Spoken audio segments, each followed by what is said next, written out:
കർത്താവിൻ്റെ സന്നിധിയിൽ നമുക്ക് ഒരുമിച്ച് ഇത്രയും സമയം ദൈവത്തെ ആരാധിപ്പാനും മധ്യസ്ഥത വെച്ച് പ്രാർത്ഥിപ്പാനായിട്ടും ദൈവം ചെയ്ത ഉപകാരങ്ങളെ ഓർത്ത് ദൈവസന്നിധിയിൽ എഴുന്നേറ്റ് നിന്ന് നന്ദി പറയുവാൻ ദൈവം തന്ന അവസരത്തെ ഓർത്ത് ദൈവത്തെ സ്തുതിക്കുന്നു.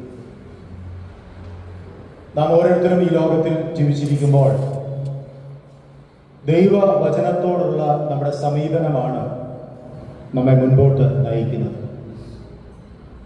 119 സങ്കീർത്തനത്തിൽ നിന്ന് വായിക്കുന്നത്, നിന്റെ വചനം എൻ്റെ കാലിന് ദീപവും എൻ്റെ പാതയ്ക്ക് പ്രകാശവും എന്നത്രേ. നമ്മുടെ ദൈനംദിന ജീവിതത്തിൽ, പ്രത്യേകിച്ച് ഇരുളടഞ്ഞ ഈ ലോക ജീവിതയാത്രയിൽ നീതിയിൽ സൂര്യനായിരിക്കുന്ന കർത്താവിനോട് ചേർന്ന് പ്രകാശ ഗോപുരങ്ങളായി നടക്കുന്ന നമുക്ക് വഴികാട്ടിയായിട്ടുള്ളത് കർത്താവായ യേശുക്രിസ്തു മാത്രമാണ്. ആ കർത്താവാണ് യഥാർത്ഥത്തിൽ വചനം. ആ വചനമാണ് നമ്മുടെ കൂടെയുള്ള ഇമ്മാനുവേലായിരിക്കുന്ന ദൈവം.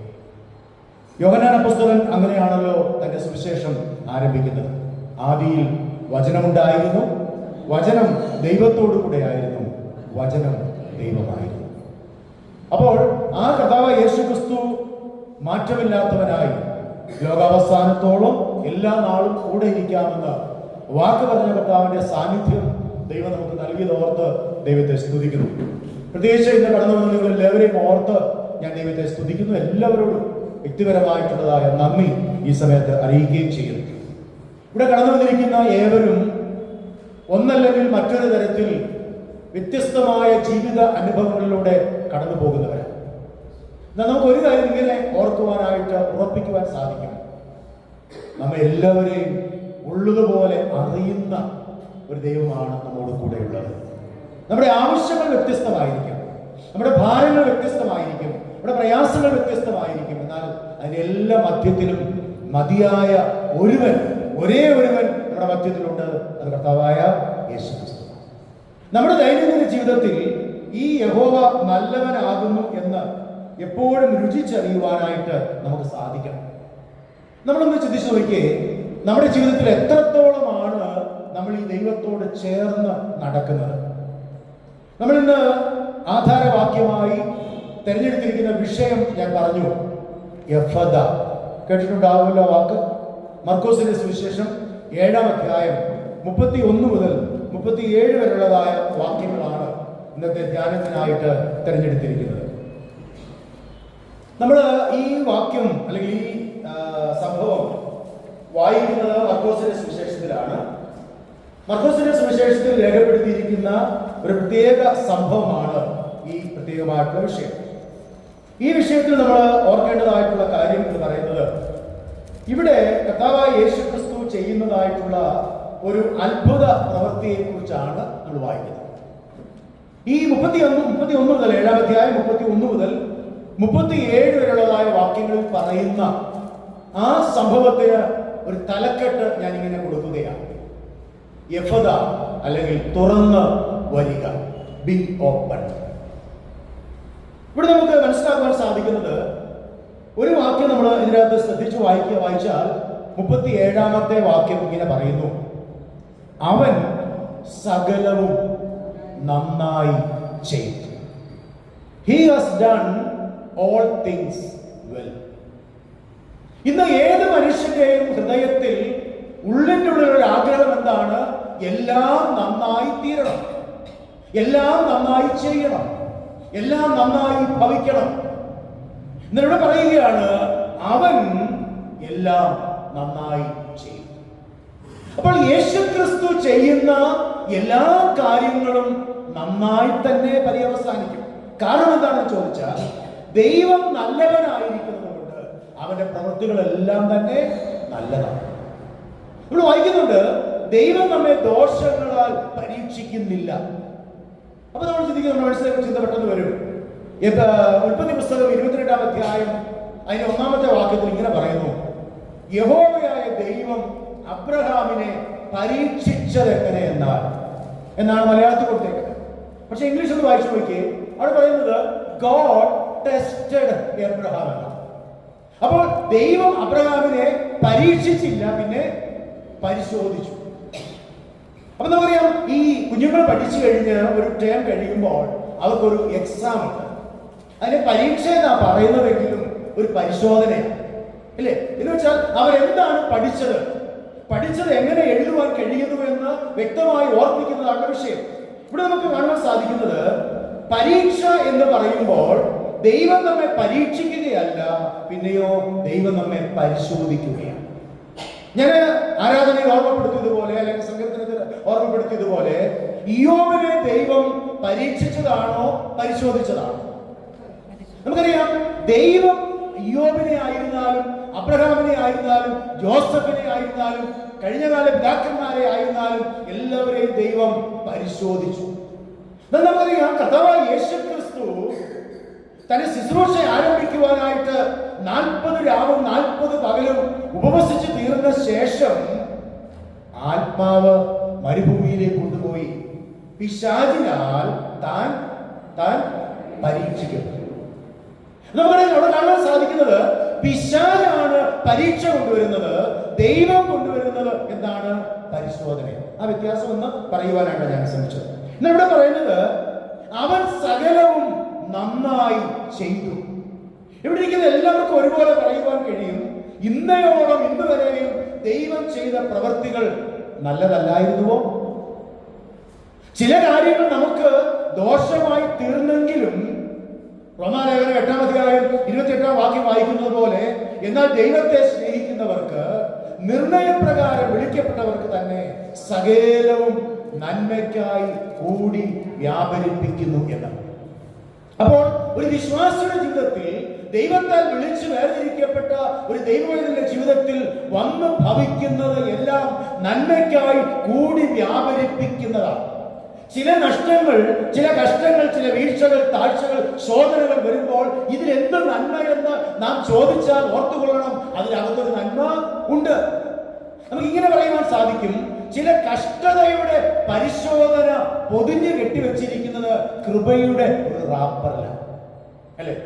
അപ്പോൾ നമ്മുടെ ജീവിതത്തിൽ ദൈവം വെച്ചിരിക്കുന്നതായിട്ടുള്ള ചില പരിശോധനകൾ നമ്മുടെ ജീവിതത്തിൽ ചിലപ്പോൾ വേദനയായി, ദുഃഖമായി, നഷ്ടമായി, കഷ്ടമായിട്ട് കടന്നു വന്നാലും അതിന്റെ ഉള്ളിലുള്ള ഓർത്തുകൊള്ളണം, അത് കൃപയുടെ ഒരു റാപ്പറിൽ പൊതിഞ്ഞ് ദൈവം നമുക്ക് തരികയാണ്. അതുകൊണ്ടാണ് കൊരിന്ത്യർ വായിക്കുന്നുണ്ട്, പരീക്ഷ നിങ്ങൾക്ക് സഹിക്കാവുന്നതിലും അപ്പുറമായ ഒരു പരീക്ഷ അവൻ നിങ്ങൾക്ക് നൽകുകയില്ല, അഥവാ നൽകിയാലും ആ പരീക്ഷയോടുകൂടെ എന്തുണ്ട്? നീക്കുപോക്കുമുണ്ട് എന്ന് വായിക്കുന്നു. എന്ന് വെച്ചാൽ നമ്മുടെ കർത്താവിന് പരിഹരിക്കുവാൻ കഴിയാത്തതായിട്ടുള്ള ഒരു കാര്യവുമില്ല. അതുകൊണ്ട് കർത്താവിനാൽ എല്ലാം സാധ്യമാണ്, അവനെല്ലാം പ്രശ്നങ്ങൾ പരിഹരിക്കും. ഇവിടെ നമ്മൾ വായിക്കുമ്പോൾ ഒരു ബധിരമൂകനായ ഒരു മനുഷ്യന്റെ സൗഖ്യത്തെ കുറിച്ചാണ് ഇവിടെ വായിക്കുന്നത്. ഒരു ആത്മീയ ഉണർവിനെയും പുനഃസ്ഥാപനത്തെയും പ്രതീകപ്പെടുത്തുന്നതായിട്ടുള്ള ഒരു ചിന്തയാണ് നമുക്കിവിടെ കാണുവാൻ സാധിക്കുന്നത്. അപ്പൊ ഈ സ്റ്റോറി എന്താണ് പറയുന്നത് അറിയാമോ? It symbolising spiritual awakening and restoration. നമ്മുടെ ആത്മീയമായിട്ടുള്ള ഒരു പുനരുത്ഥാനത്തിനായി, ഒരു പുതുക്കത്തിനായിട്ട് ദൈവം ചെയ്യുന്നതായിട്ടുള്ള ഒരു സംഭവമാണ് ഈ ഒരു വിഷയം. നമുക്കത് ഇവിടെ കാണാൻ കഴിയുന്നത്, ദൈവം തുറക്കേണ്ടത് എന്താണ്? ഇവിടെ പറഞ്ഞ വാക്കെന്താണ്? യഫദ. യഫദ പറഞ്ഞാൽ തുറന്നു വരിക എന്നാണ് അതിന്റെ അർത്ഥം. ഇവിടെ പശ്ചാത്തലം നമുക്കറിയാം, സംസാരിക്കാൻ കഴിവില്ലാത്ത, കേൾക്കുവാൻ കഴിവില്ലാത്ത, ഡഫ് ആൻഡ് ഡം ആയിട്ടുള്ള ഒരു മനുഷ്യനെ ആളുകൾ അവന്റെ അടുക്കിലേക്ക് കൊണ്ടുവരികയാണ്. അവനോടാണ് കർത്താവ് പറഞ്ഞ വാചകമാണല്ലോ ഈ ഗ്രീക്ക് അല്ലെങ്കിൽ എബ്രായ പദമായി നമ്മൾ ശ്രദ്ധിക്കുന്നത് യഫദ. ഇവിടെ നമുക്ക് 3 ചിന്തകൾ ഞാൻ ഒന്ന് പങ്കുവയ്ക്കുവാനായിട്ടാണ് ശ്രമിക്കുന്നത്.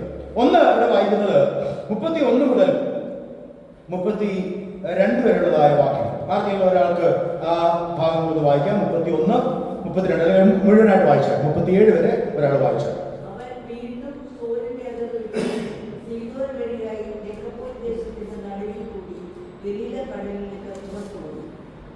അവിടെ അവർ വിക്കനായ ഒരു ചെകിടനെ അവന്റെ അടുക്കൽ കൊണ്ടുവന്ന് അവന്റെ മേൽ കൈവയ്ക്കണമെന്ന് അപേക്ഷിച്ചു. അവനെ പുരുഷാരത്തിൽ നിന്നും വേറിട്ട് കൊണ്ടുപോയി അവന്റെ ചെവി വിലകിട്ട് തൂക്കി അവന്റെ നാവിനെ തോക്കു, സ്വർഗത്തേക്ക് നോക്കി നെടുവീർപ്പിട്ട് അവനോട്,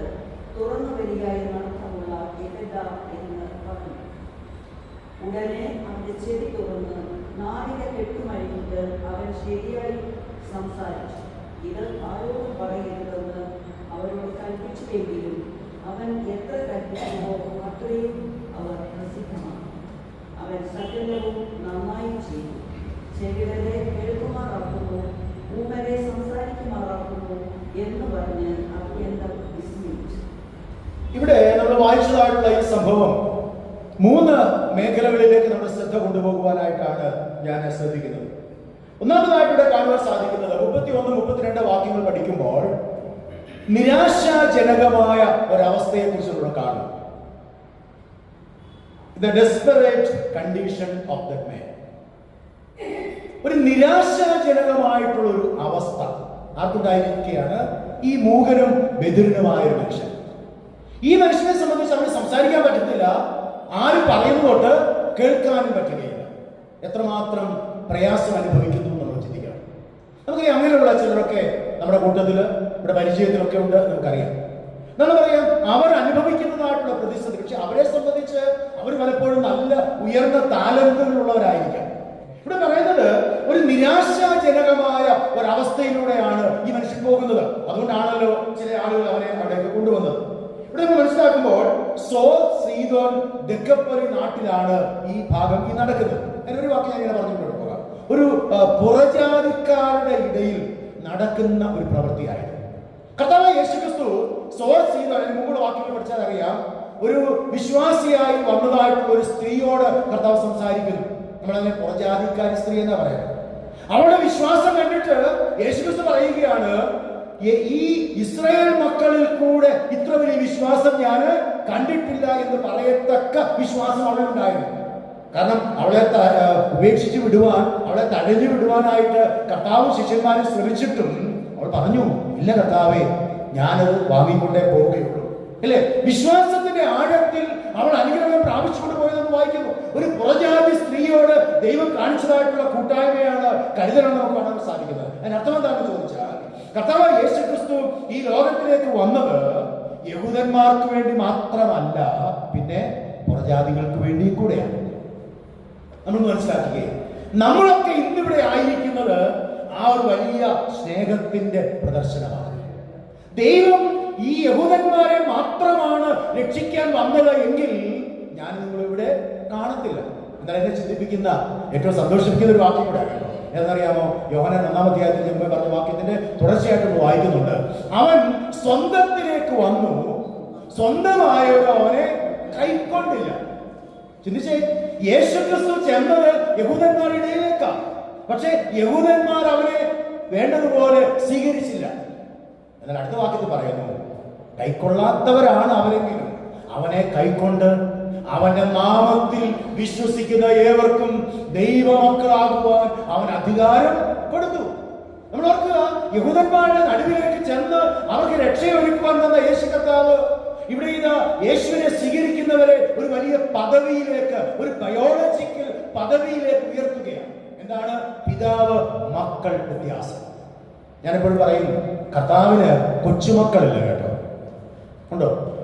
കർത്താവിന് കൊച്ചുമക്കളില്ല, കർത്താവിന് മക്കളേ ഉള്ളൂ. കാരണം എന്താ? യേശുവിനെ സ്വീകരിക്കുന്നവർ എല്ലാവരും ദൈവത്തിന്റെ മക്കളാണ്.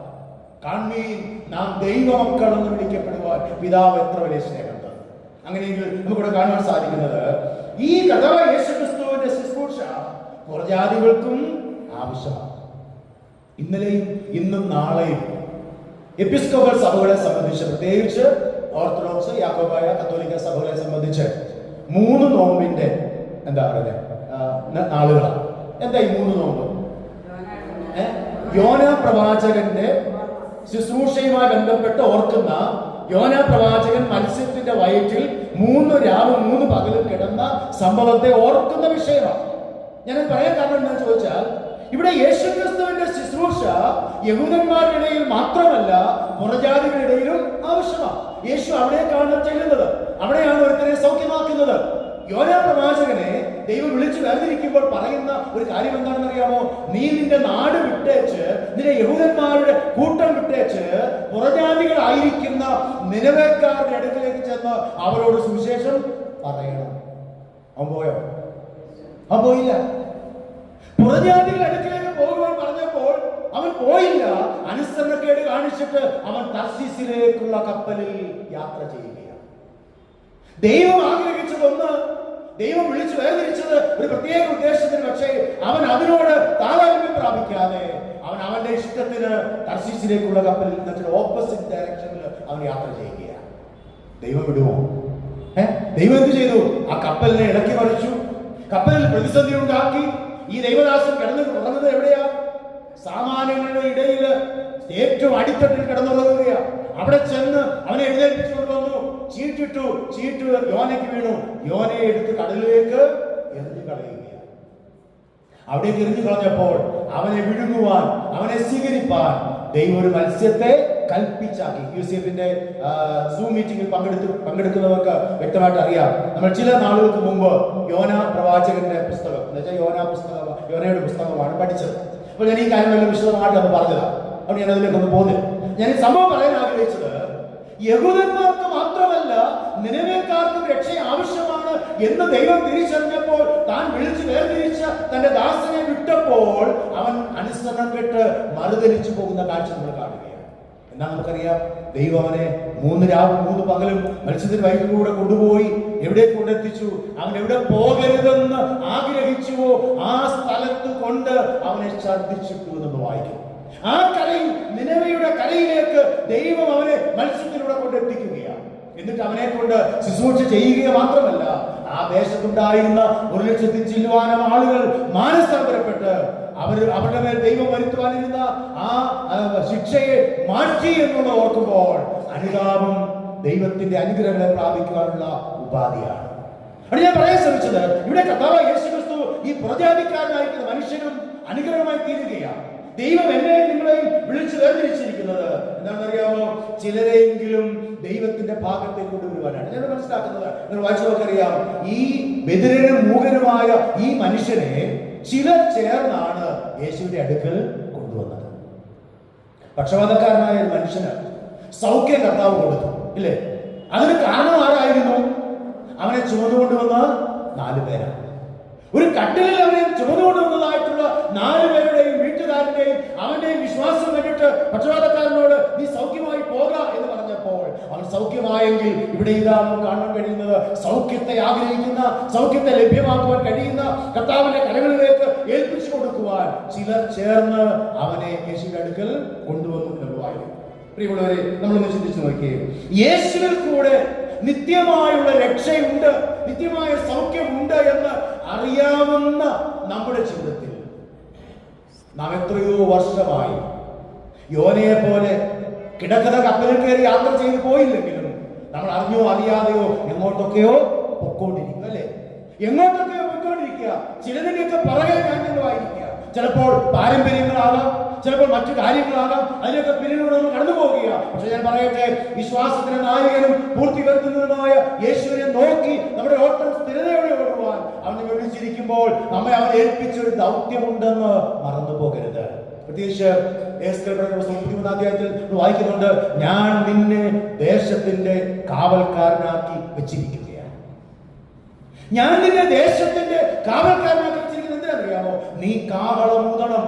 നീ കാഹളമൂതി ദുഷ്ടനെ അവന്റെ ദുഷ്ടതയിൽ നിന്ന് വിടുവിച്ചില്ലെങ്കിൽ അവൻ മരിച്ചുപോയാൽ അവന്റെ രക്തം ഞാൻ നിന്നോട് ചോദിക്കും. എന്നാൽ നിന്നെ ഏൽപ്പിച്ച ദൗത്യം, നിന്നിലുള്ള ആ കാഹളമുണ്ടല്ലോ, ആ താലങ്ങളുണ്ടല്ലോ, അത് വിനിയോഗം ചെയ്തിട്ടും അവൻ മാനസാന്തരപ്പെട്ടില്ലെങ്കിൽ അവന്റെ രക്തം ഞാൻ അവനോട് ചോദിച്ചു കൊള്ളാം എന്ന് പറയുന്നു. പ്രിയമുള്ളവരെ, നമ്മുടെ ഉത്തരവാദിത്വത്തിൽ നിന്ന് നമ്മൾ മറന്നു പോകുന്നവരല്ലേ? നമ്മൾ നമ്മുടേതായ സമൃദ്ധിയിലും നമ്മുടേതായ ജീവിത സാഹചര്യങ്ങളിലും ഉള്ളതിൽ തൃപ്തിപ്പെട്ടുകൊണ്ട് ആയിരിക്കുന്ന അവസ്ഥയിൽ നമ്മൾ പറയാറുണ്ട്, 38 വർഷം രോഗിയായി കിടന്നൊരു മനുഷ്യനോട് യേശു ചോദിച്ച ചോദ്യം എന്താ? നിനക്ക് സൗഖ്യമാകുവാൻ നിനക്ക് മനസ്സുണ്ടോ? അതെന്തൊരു വിരോധാഭാസമായ ചോദ്യമാണ്. അത് മറുപടി പറഞ്ഞത് എന്താ? കർത്താവ്, എനിക്ക് സൗഖ്യമാകാൻ മനസ്സുണ്ടോ എന്ന് പറയുന്നതിന് മുമ്പ് അവൻ പറയുകയാണ്, എനിക്ക് ആരുമില്ല. എന്നെ ഈ സൗഖ്യദായക ശുശ്രൂഷയിലേക്ക് കൊണ്ടുപോകുവാനായിട്ട്, ആ വെള്ളത്തിനെ കൊണ്ട് എത്തിക്കുവാനായിട്ട് ഒരുത്തനുമില്ല എന്നാണ് പറഞ്ഞത്. ഞാൻ ചെല്ലുമ്പോൾ എനിക്ക് മുന്നേ ഒരുത്തിനെടുത്ത് വെള്ളത്തിൽ ചാടി ഞാനൊന്നും ചെയ്യാൻ. എന്നാൽ ഓർക്കണം, 38 വർഷമായി അവസരം കാത്തു നിന്നവനാ.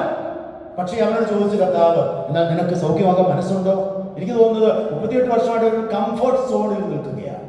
അവൻ്റെതായ ഒരു കിടപ്പ് സ്ഥലമുണ്ട്, ആവശ്യത്തിന് തുക കിട്ടുന്നുണ്ട്, അത് വാങ്ങുന്നുണ്ട്, അവൻ ചെലവഴിക്കുന്നുണ്ട്, അവൻ്റെതായ ഒരു പ്രത്യേക ഒരു സെറ്റപ്പിൽ പോവുകയാണ്. ഞാനും നിങ്ങൾ പലപ്പോഴും ജീവിതത്തിന്റെ ഒരു കംഫർട്ട് സോണിൽ നിൽക്കുകയാണ്. എന്നാൽ ആ കംഫർട്ട് സോൺ പൊട്ടിച്ച് ദൈവം ആഗ്രഹിക്കുന്ന നിലയിലേക്ക് വരുവാനായിട്ട് തയ്യാറാണെങ്കിൽ പറയുകയാണ്, ചെറിയ ആട്ടിൻകൂട്ടമേ ഭയപ്പെടേണ്ട, ഞാൻ നിന്നോട് കൂടെ ഉണ്ടെന്ന് പറഞ്ഞ കർത്താവ് നമ്മെ നടത്തുവാനായിട്ട് മതിയായ ദൈവമാണ്. അവിടെ മനസ്സിലാക്കേണ്ടത് മർക്കോസ് സുവിശേഷകൻ മാത്രം പറയുന്നതായിട്ടുള്ള ഈ സംഭവത്തിൽ ഇവിടെ നമ്മൾ മനസ്സിലാക്കേണ്ടത് ഒരു സൗഖ്യദായക ശുശ്രൂഷയ്ക്കായിട്ട് ദൈവം അവനെ വിളിക്കുകയാണ്. മാത്രമല്ല നമുക്കിവിടെ കാണാൻ സാധിച്ചു, ഒന്നാമതായി പറഞ്ഞത് അവന്റെ സങ്കടകരമായിട്ടുള്ള ഒരു അവസ്ഥയെ കുറിച്ചാണ് ഞാൻ പറഞ്ഞത്. രണ്ടാമത് നമ്മളിവിടെ കാണാൻ സാധിക്കുന്നത് ദ ഡിവൈൻ കമ്പാഷൻ. രണ്ടാമത് നമ്മൾ കാണുന്നത് ഒരു ദൈവികമായിട്ടുള്ള കാരുണ്യം കാണുകയാണ്. 33-34 വാക്യങ്ങൾ. അവിടെ ഞാൻ പറയാൻ ശ്രമിക്കുന്നത്, യേശു അവന് വേണ്ടി, ഇതിന്റെ പശ്ചാത്തലം നമ്മൾ വായിച്ചല്ലോ, ശ്രദ്ധിച്ചല്ലോ, 7 കാര്യങ്ങളാണ് കർത്താവ് ഇവന് വേണ്ടി ചെയ്യുന്നത്. നിങ്ങൾ ശ്രദ്ധിച്ചോ? അത് വായിച്ചപ്പോൾ അവിടെ പറയുന്നുണ്ട് 7 കാര്യങ്ങൾ അവിടെ ചെയ്യുന്നുണ്ട്. ഒന്ന് ഞാൻ ഓർഡറിലൊന്ന് പറയാം, എന്നിട്ട് ഞാൻ അതിനെ വിശദീകരിക്കാൻ പോകാം. ഒന്ന് അവിടെ ഒന്ന് വായിക്കുന്നത്, വ്യക്തിപരമായ ഒരു ശുശ്രൂഷ ചെയ്യുവാനായിട്ട് ജനത്തിന്റെ കൂട്ടത്തിൽ നിന്ന് എന്ത് ചെയ്തു? അവനെ വേറിട്ട് കൊണ്ടുപോയി എന്ന് വായിക്കും. ജനക്കൂട്ടത്തിൽ വെച്ചൊരു അത്ഭുത പ്രവൃത്തി അല്ല കർത്താവ് ചെയ്യുന്നത്, പിന്നെ ഒറ്റയ്ക്കാണ്. ഈ രക്ഷ എന്ന് പറയുന്നത് നമുക്കറിയാം ഗ്രൂപ്പായിട്ട് ലഭിക്കാറുണ്ടെങ്കിലും മുമ്പ് ഞാൻ പറഞ്ഞതുപോലെ രക്ഷ വ്യക്തിപരമാണ്, അല്ലേ? കർത്താവായ യേശുക്രിസ്തുവിൽ വിശ്വസിക്കുക, എന്നാൽ നീയും നിന്റെ കുടുംബവും, നിന്റെ കുടുംബ രക്ഷകളൊന്നും അല്ല പറഞ്ഞത്, നീയും പിന്നെ നിന്റെ കുടുംബം എന്ന് വെച്ചാൽ നീ രക്ഷിക്കപ്പെടുമ്പോൾ നീ മുഖാന്തരം നിന്റെ കുടുംബത്തിലുള്ളവർ രക്ഷയിലേക്ക് വരുമെന്നതിന്റെ അർത്ഥം. എന്ന് വെച്ചാൽ വ്യക്തിപരമായ രക്ഷയെ കുറിച്ചാണ് അവിടെ വിശദീകരിക്കുന്നത്. ഇവിടെ നമ്മൾ ഒന്നാമതായി കാണേണ്ടത് അവനെ വേറിട്ട് കൊണ്ടുപോകുകയാണ്. എന്തിനാണ് ആയിരിക്കുന്നത്? അവന്റെ വിശ്വാസം ഒന്ന് ജനിപ്പിക്കുവാനായിട്ട്, ഇല്ലേ? അവനിലുള്ള വിശ്വാസം ജനിപ്പിക്കുവാനായിട്ട് ദൈവമായ കർത്താവ് അവനെ കൊണ്ടുപോകും. എന്ന് വെച്ചാൽ അവന്റെ വ്യക്തിപരമായ ആവശ്യത്തെ ആര് തിരിച്ചറിഞ്ഞു? യേശു തിരിച്ചറിഞ്ഞു. ഇവനൊരു ആവശ്യക്കാരനാണ്. അവനെ വ്യക്തിപരമായി കൂട്ടിക്കൊണ്ടുപോയി അവൻ അനുഗ്രഹം കൊടുക്കുകയാണ്. നമ്മൾ ഓർക്കണം, നമ്മുടെ ഹൃദയത്തിൽ ഉരുത്തിരിയുന്നതായിട്ടുള്ള വേദനകളും ആവശ്യങ്ങളും പ്രയാസങ്ങളും ഉള്ളതുപോലെ അറിയുന്ന ദൈവം കടന്നു വന്ന് വ്യക്തിപരമായി പ്രവർത്തിക്കുവാൻ അവൻ മതിയായ ദൈവമാണ്. രോഗമാകട്ടെ, ദുഃഖമാകട്ടെ, പ്രശ്നങ്ങളാകട്ടെ, എന്തുമായിക്കൊള്ളട്ടെ, അതിനെല്ലാ മധ്യത്തിലും പ്രവർത്തിക്കുവാനായിട്ട് ദൈവം വിശ്വസ്തനാണെന്ന് നമ്മൾ ഓർക്കേണ്ടത് ആവശ്യമാണ്. രണ്ടാമത് നമ്മുടെ ഭാഗത്ത് വായിക്കുന്നത്, ഒന്ന് അവനെ വേറിട്ട് കൂട്ടിക്കൊണ്ടുപോയി, 2 അവന്റെ ചെവിയിൽ വിരലിട്ടു. അതൊരു അടയാള ഭാഷയാണ്. ചെവി കേൾക്കാത്തവൻ, സംസാരിക്കാത്തവന്റെ ചെവിയിലേക്ക് യേശു കർത്താവ് തന്നെ വിരലിടുമ്പോൾ അവൻ മനസ്സിലായി, അത്ഭുതത്തിന്റെ കരം എന്റെ ഉള്ളിലേക്ക് വരികയാണ്.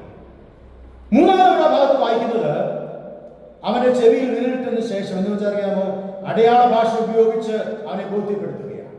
മൂന്നാമത്തെ ഭാഗത്ത് വായിക്കുന്നത്, അവൻ തുപ്പി.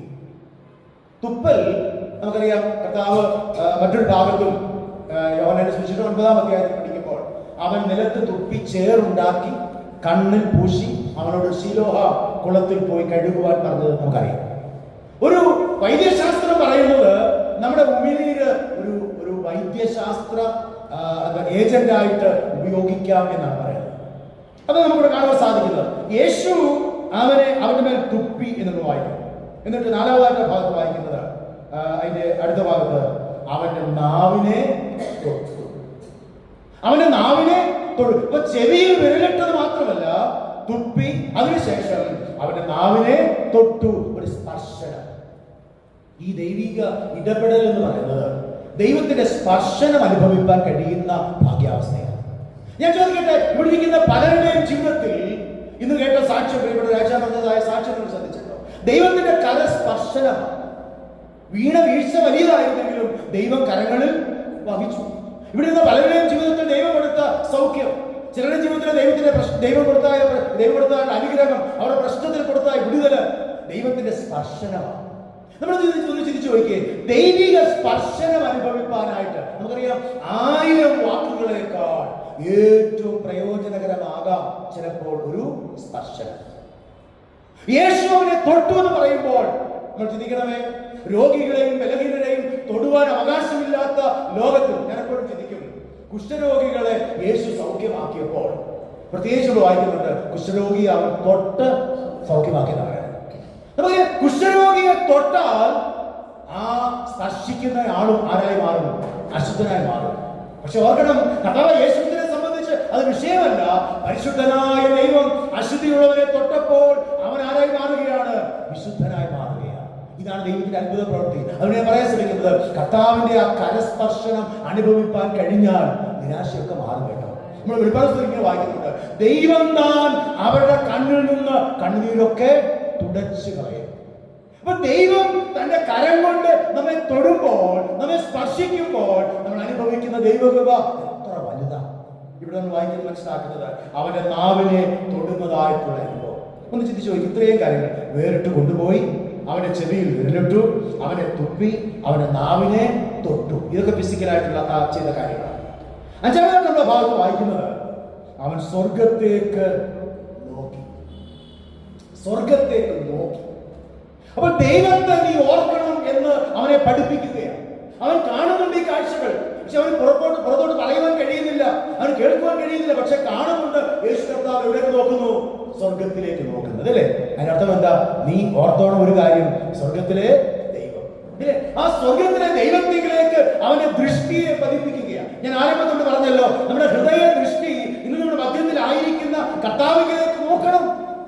അവനിലേക്ക് നോക്കിയാൽ മാത്രമേ പ്രകാശം പ്രാപിക്കാൻ കഴിയത്തുള്ളൂ. അവനിലേക്ക് നോക്കിയാൽ പ്രകാശിതരായി അവരുടെ മുഖം ലജ്ജിച്ചു പോയിട്ടില്ല എന്ന് വായിക്കുന്നത്. അതുകൊണ്ട് ദൈവത്തിന്റെ സന്നിധിയിൽ നമ്മൾ കടന്നു വരുമ്പോൾ സ്വർഗത്തിലേക്ക് നോക്കുക എന്ന് പറയുമ്പോൾ ദൈവത്തെ ഓർക്കുവാനായിട്ട് പ്രേരിപ്പിക്കുന്നതായിട്ടുള്ള ചിന്തയാണ് നമുക്കവിടെ കാണുവാൻ സാധിക്കുന്നത്. ആറാമതായിട്ട് അവൻ നെടുവീർപ്പിട്ടു എന്ന് വായിക്കും. കർത്താവായ യേശു ക്രിസ്തു നെടുവീർപ്പിട്ടു എന്നാണ്. അപ്പോൾ അവനോടുള്ളൊരു അനുകമ്പ വെളിപ്പെടുത്തുകയാണ് ചെയ്തത്. ആ കൂടെ നിൽക്കുന്ന, വിളിച്ചുകൊണ്ടുവന്ന്, അതായത് സമൂഹത്തിൽ നിന്ന് വിളിച്ചുകൊണ്ടുവന്ന് തന്നോടൊപ്പം നിർത്തിയിരിക്കുന്ന മൂകനും ബധിരനുമായിരിക്കുന്ന ആ മകനോടുള്ള യേശുവിന്റെ ഒരു കമ്പാഷൻ, യേശുവിന്റെ തന്നോടുള്ള തന്റെ താതാത്മ്യം, അറിയാമോ, ഒരു അനുകമ്പ പ്രകടമാക്കുകയാണ് ഈ ഒരു വലിയ അനുഭവത്തിലൂടെ. പ്രിയമുള്ളവരെ, ഒരു നെടുവീർപ്പോടുകൂടെ യേശു കർത്താവ് സ്വർഗത്തിലേക്ക് നോക്കി പറഞ്ഞ വാക്കാണ് എഫഥാ, തുറന്ന് വരിക. നമ്മുടെ കാണാൻ കഴിയുന്നത് അവന്റെ ചെവി തുറന്നു മാത്രമല്ല, അവന്റെ നാവിന്റെ കെട്ട് അഴിഞ്ഞു. ദൈവത്തിന്റെ സ്തോത്രം. യേശുവിന്റെ അടുക്കിലേക്ക് വന്നാൽ, അവൻ നമ്മെ കൂട്ടിക്കൊണ്ടുപോയാൽ, അവൻ നമ്മോടൊപ്പം ഉണ്ടെങ്കിൽ, നമ്മുടെ ജീവിതത്തിൽ അവൻ നമ്മെ തൊട്ടാൽ, അവൻ നമ്മെ അറിഞ്ഞാൽ, അവൻ നമ്മെ കാണിച്ചാൽ, അവൻ നമ്മെ തൊട്ട് തലോടിയാൽ നമ്മുടെ ജീവിതത്തിൽ ഒത്തിരി അത്ഭുതങ്ങൾ ഉണ്ടാകും. തുറക്കപ്പെടേണ്ടതൊക്കെ തുറക്കപ്പെടും. ഇന്ന് അടച്ചു വെച്ചിരിക്കുന്ന, അടഞ്ഞു കിടക്കുന്ന ചില വാതിലുകൾ തുറക്കേണ്ടതൊക്കെ ആവശ്യമാണ്. ഞാൻ ഈ ഭാഗം പഠിച്ചപ്പോൾ, ചിന്തിച്ചപ്പോൾ ഓർത്തത്, ഇന്ന് അനേകരുടെ ജീവിതത്തിൽ പല കാര്യങ്ങൾ കൊണ്ട് പലതിനാലും ബന്ധിക്കപ്പെട്ടിരിക്കുകയാണ്. ചില ബന്ധനങ്ങൾ അഴിയണം. നമ്മൾ പാടുന്നുണ്ട്, അപ്പോസ്തലന്മാർ രാത്രികാലം ആരാധിച്ചപ്പോൾ ചങ്ങല പൊട്ടി, ബന്ധിതരെല്ലാം മോചിതരായി എന്ന്. ഒന്ന് ചിന്തിച്ചേ, കർത്താവിന്റെ സന്നിധിയിൽ വിടുതലുണ്ട് കേട്ടോ. കർത്താവിന്റെ സന്നിധിയിൽ ബന്ധനം അഴിയും, സംശയമില്ല. ഇന്ന് പലരെയും ബന്ധിപ്പിച്ചിരിക്കുന്ന പല കാര്യങ്ങൾ ഞാൻ എപ്പോഴും പറയാറുണ്ട്.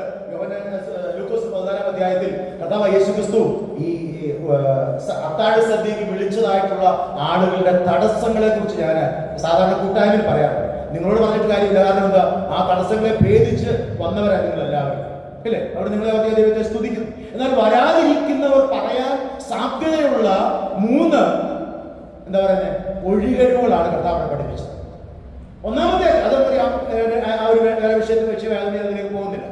യഹൂദന്മാരുടെ ഇടയിൽ അത്താഴം ഒരുങ്ങിയതിനു ശേഷം പറഞ്ഞു, അത്താഴം റെഡി ആയിരിക്കുന്നുണ്ട്, വന്ന് കഴിക്കുക എന്ന് പറഞ്ഞ് ആളുടെ വിട്ടപ്പോൾ അവള് പറയുകയാണ്, അത്താഴം എപ്പോഴാണ് കൊടുക്കുന്നത്? എനിക്ക് തോന്നുന്നത് യഹൂദന്മാരും നാട്ടിലും എല്ലായിടത്തും രാത്രിയിൽ കഴിക്കുന്ന ഭക്ഷണത്തിന് പേരാണെന്ത്? അത്താഴം. സംശയമൊന്നുമില്ലല്ലോ. അപ്പൊ രാത്രിയിലാണ് സംഭവം. അപ്പോൾ ഒരുത്തരെടുക്കുന്നപ്പോ അവൻ പറയുകയാണ്, ഞാന് ഒരു ഭൂമി വാങ്ങിച്ചിട്ടുണ്ട്, അതൊന്ന് നോക്കാനായിട്ട് പോകുകയാണ് എന്ന് പറയുന്നു. രാത്രിയിൽ ആരെങ്കിലും പോയി വസ്തു നോക്കുമോ? നാട്ടില് വസ്തു നോക്കുന്നത് പകൽ പോലും നോക്കിയാൽ പോലും ചിലപ്പോൾ കബളിക്കപ്പെടാറുണ്ട്. അങ്ങനെ രാത്രി പോയി നോക്കാൻ പറ്റും. എവിടെയാണ് പാറയുള്ളത്, ഏത് മരമാണ് വലുത്, എവിടെയാണ് അതിര്, ഇതൊക്കെ നോക്കുന്നത് എപ്പോഴാ? പകൽ സമയത്താണ്. അപ്പൊ നമ്മൾ വായിക്കുന്നുണ്ട്, ഓരോരുത്തരും ഒഴികഴിവ് പറഞ്ഞു തുടങ്ങി എന്നാണ് വായിക്കുന്നത്. അപ്പോൾ കർത്താവ് യേശു ക്രിസ്തുവിനോട് കർത്താവ് പറഞ്ഞ വാക്ക് എന്താ അറിയാമോ? അവൻ ഒഴിവൊഴി പറഞ്ഞു, അവന്റെ ഭൂസ്വത്ത് അവൻ തടസ്സമായി. എന്തിന്? ഈ വലിയ അത്താഴം കഴിക്കുവാൻ തടസ്സമായിട്ട്. അവന് വരാൻ പ്രയാസമാണെന്ന് പറഞ്ഞു. അവന് ഭൂമി, പണ്ട് നമുക്കറിയാം, പണ്ട് കാലയളവില്, പണ്ട് നാളുകളില് ഭൂമിയും മറ്റ് മൃഗസമ്പത്തുമായിരുന്നല്ലോ ധാരാളമായിട്ട് ഉണ്ടായിരുന്നത് സമ്പത്തിനെ കാണിക്കുവാനായിട്ട്. ഇന്ന് അങ്ങനെയല്ല. എന്നിട്ട് കാണാൻ കഴിയുന്നത് യേശു കർത്താവ് പറഞ്ഞപ്പോൾ പറയുകയാണ്, അവന്റെ ഭൂസ്വത്ത് അവനെ തടസ്സപ്പെടുത്തി. രണ്ടാമത്തിനടുക്കൽ ചെന്നപ്പോൾ അവൻ പറഞ്ഞു, ഞാന് 2 ജോഡി കാളയെ വാങ്ങിച്ചിട്ടുണ്ട്, അതിനെ ഒന്ന് നോക്കണം, ശോധന ചെയ്യണം പറഞ്ഞു. ഈ പാതിരാത്രി പോയാൽ, രാത്രി പോയാൽ കാളയുടെ കാലെങ്ങനെയുണ്ട്, കാള നടക്കുന്നതാണോ, മുടന്തുണ്ടോ, എന്തെങ്കിലും രോഗമുണ്ടോ, ദുഃഖമുണ്ടോ എന്ന് മനസ്സിലാക്കാനായിട്ട് പറ്റുമോ? പറ്റത്തില്ല. അവന് ഒഴികഴുവാ പറഞ്ഞു, ഞാൻ 2 ജോഡി കാളെ വാങ്ങിച്ചതുകൊണ്ട് എനിക്ക് അതിനെ ഒന്ന് ശോധന ചെയ്യണം, അവിടെ വരാൻ പറ്റത്തില്ല. മൂന്നാമത്തെ പറഞ്ഞ വ്യത്യസ്തമായിട്ട് അല്ലേ? അവനെന്താ പറഞ്ഞേ? ഞാൻ ഇപ്പോഴാണ് കല്യാണം കഴിച്ചത്. പണ്ട് എനിക്ക് ഒറ്റയ്ക്കാണെങ്കിൽ വരാമായിരുന്നു. കാരണം എന്താ? എന്റെ ഇഷ്ടം മാത്രം നോക്കിയാൽ മതിയായിരുന്നല്ലോ. എന്നാൽ ഇപ്പൊ കൂടുള്ള ആള് പറയുക പോകട്ടെ എന്ന് പറഞ്ഞാൽ പോകാൻ പറ്റത്തില്ല. അതുകൊണ്ട് എന്താ പറഞ്ഞതെന്ന് അറിയാമോ? ഞാനിപ്പോ വിവാഹം കഴിച്ചിരിക്കുന്നത് കൊണ്ട് എനിക്ക് വരാൻ പറ്റത്തില്ല എന്ന് പറഞ്ഞു. നമ്മുടെ ഭാഗത്ത് വായിക്കുന്നത് 3 പേരും 3 കൂട്ടരും ഒരുപോലെ ഒഴികഴിവ് പറഞ്ഞ് അതിൽ നിന്ന് മാറിയപ്പോൾ ആ ധനികനായ മനുഷ്യൻ അറിയാമോ?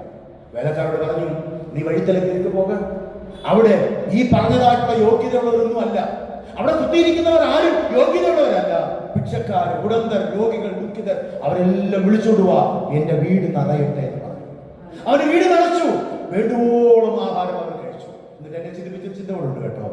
യോനയെ പോലെ മറുതിരിച്ചു പോയവരല്ല അവളുടെ ബാല്യക്കാർ, അവളുടെ വേലക്കാർ. എന്ന് പറഞ്ഞറിയാമോ? യജമാനെ ഇനിയും സ്ഥലം ഉണ്ട്. ഒന്ന് ചിന്തിച്ചേ, നിങ്ങളാണെങ്കിൽ ആ സ്ഥാനത്ത് നിൽക്കുന്നതെങ്കിൽ മാന്യന്മാരെ വിളിച്ചോണ്ട് വരാൻ പറഞ്ഞ് പോയപ്പോൾ ഒഴികഴിവ് പറഞ്ഞതിന്റെ മേഖലയിൽ തിരിച്ചു പിന്നെയും ആ യജമാനൻ പറഞ്ഞതാരെ ആരെ വിളിക്കാനാ പറയുന്നേ? സാധാരണക്കാരെ, വെറും ഭിക്ഷക്കാരെ. അവരെ വിളിച്ചോണ്ട് വരാൻ പോകാൻ തന്നെ മടിയുള്ളവരാണ് സാധാരണ ജോലിക്കാരെങ്കിൽ. അവർ പോയത് മാത്രമല്ല, പോയി വിളിച്ചുകൊണ്ടുവന്ന് നോക്കിയപ്പോൾ വീണ്ടും സ്ഥലമുണ്ട്, ഇനിയും ഞാൻ പോകാം എന്ന് പറയുന്ന അനുഭവം ഉണ്ടായെങ്കിൽ ഇന്ന് തടസ്സങ്ങൾ പറഞ്ഞ് കൂട്ടായ്മയ്ക്ക് വരാൻ കഴിയാത്ത എത്രയോ ആളുകൾ. ഞാൻ പറയുന്ന സാഹചര്യങ്ങളൊക്കെ മനുഷ്യൻ ഉണ്ടാകുന്നതുമായിട്ടുള്ള സംഭവങ്ങളുണ്ട്. നമുക്ക് മാറ്റാവുന്ന പല സാഹചര്യങ്ങളുണ്ട്. ഒന്ന് നമ്മൾ ചിന്തിച്ചു നോക്കിയേ, നമ്മുടെ പ്രയോറിറ്റി എന്താണ്? നമ്മൾ കൊടുക്കുന്ന പ്രയോറിറ്റി എന്താണ്? മുൻഗണന എന്താണ് എന്ന് തിരിച്ചറിയുവാൻ നമുക്ക് സാധിക്കട്ടെ. അവിടെ കർത്താവിന്റെ സന്നിധിയിൽ നമ്മൾ ഓർക്കുക, ഇവിടെ ഈ മനുഷ്യന് ദൈവമായ കർത്താവ് കൊടുത്ത അത്ഭുതം എന്താണെന്ന് അറിയാമോ? കെട്ട് അഴിഞ്ഞു, അവന്റെ ബന്ധനം അഴിഞ്ഞു, അവന്റെ നാവിന്റെ കെട്ടഴിഞ്ഞു, അവന്റെ ചെവി തുറന്നു, അവൻ കേൾക്കുവാൻ, സംസാരിക്കാൻ തുടങ്ങുകയാണ്. ഇതാണ് ദൈവികമായിട്ടുള്ള കരുതൽ എന്ന് നമ്മൾ ഓർക്കേണ്ടതൊക്കെ ആവശ്യമാണ്. ദിവ്യ കാരുണ്യം, ദൈവിക കരുതൽ നമ്മൾ ഇരിക്കുന്ന ഓരോരുത്തരും എത്രയോ നാളുകളായി അനുഭവിക്കുന്ന ഒന്നാണ് ദൈവ കരുണ, അല്ലേ? ദിവ്യ കാരുണ്യം. നമ്മൾ വായിക്കുന്ന വിലാപങ്ങളുടെ പുസ്തകത്തില് നാം മുടിഞ്ഞു പോകാതിരിക്കുന്നത് യഹോവയുടെ ദയയാകുന്നു, അവന്റെ കരുണ തീർന്നു പോയിട്ടില്ല, അത് രാവിലെ തോറും എന്താണ് പുതുതായിരിക്കുന്നു എന്ന് വായിക്കുന്നത്. ദൈവത്തിന്റെ കരുണയും ദൈവത്തിന്റെ കൃപയും നമ്മെ ഇത്രത്തോളം നിലനിർത്തി. നമുക്ക് പറയുവാൻ യോഗ്യതകൾ ഒന്നും തന്നെ ഉണ്ടായിട്ടല്ല, ദൈവകരുണയൊന്നു മാത്രം, ദൈവകൃപയൊന്നു മാത്രം, ദൈവ സാന്നിധ്യം കൊണ്ട് നമുക്ക് നിലനിൽക്കുവാൻ കഴിയുന്നു. ഞാൻ ആകുന്നത് ദൈവകൃപയാൽ ആകുന്നുവെന്ന് പൗലോസിനോട് ചേർന്ന് പറയുവാനായിട്ട് സാധിക്കട്ടെ. അതുകൊണ്ട് കാലാകാലങ്ങളായി ദിവ്യ കാരുണ്യം അനുഭവിപ്പാനായിട്ട്, ഡിവൈൻ കമ്പാഷൻ അനുഭവിപ്പാനായിട്ട് ദൈവം നമുക്ക് തന്ന അവസരത്തെ ഓർത്ത് ഞാൻ ദൈവത്തെ സ്തുതിക്കുന്നു. താഴ്ചയിലായിരുന്ന, കുഴിയിലായിരുന്ന, കാണാതെ പോയ നമ്മയൊക്കെ തേടി വന്ന കർത്താവിന്റെ സ്നേഹം എത്രയോ വലുതാണ്. അപ്പോൾ നമ്മൾ അങ്ങനെ ആയിരുന്നവരെ തേടി വന്ന് ഇപ്പോൾ നമ്മൾ ആയിരിക്കുന്ന ഈ മാന്യ പദവി, ഈ വലിയതായ ഉത്തരവാദിത്വം, ഈ വലിയ അനുഗ്രഹം ദൈവം നമുക്ക് തന്നിരിക്കുമ്പോൾ അപ്പാ നിനക്ക് സ്തോത്രം എന്ന് പറയുവാനല്ലാതെ ഒന്നുമില്ല. അതോർത്ത് ഞാൻ ദൈവത്തെ സ്തുതിക്കുന്നു. മൂന്നാമതായിട്ട് ആ ഭാഗത്ത് വായിക്കുന്നത് ദ ഡ്രമാറ്റിക് കോൺസിക്വൻസ്, ഒരു നാടകീയമായിട്ടുള്ള അനന്തര ഫലങ്ങളാണ് നമ്മളവിടെ കാണുന്നത്. 35 മുതൽ 37 വാക്യങ്ങളാണ് കേട്ടോ. അവിടെ വായിക്കുന്നത് ക്ഷണത്തിൽ അവന് സൗഖ്യം വന്നു, അല്ലേ?